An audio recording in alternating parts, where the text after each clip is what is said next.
इंसान कौन सा इंसान है जिससे गुनाह नहीं होता? कौन सा है? कौन है वो इंसान? मैं इसे इंसान मानने के लिए तैयार नहीं हूं। या तो वो कोई फरिश्ता है या नबी। तो नबी तो आ ही नहीं सकता, ना हम फरिश्ते हैं, वो इंसान ही नहीं जिससे कभी खता ना हो।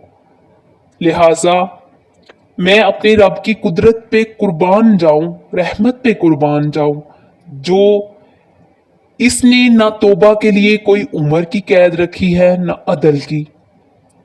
भाई तू 60 साल का हो जा, 70 साल का हो गया है, अब तेरी कोई तौबा नहीं, ऐसा बिल्कुल नहीं है। आखिरी सांस में आ जा, तेरी तौबा कबूल है। अभी तेरे 100 दफा टूट चुकी है तौबा, अब तू 102 दफा कबूल है। तू 1 करोड़ दफा भी तौबा कर, आजा कबूल है। वो करीम जात से वास्ता।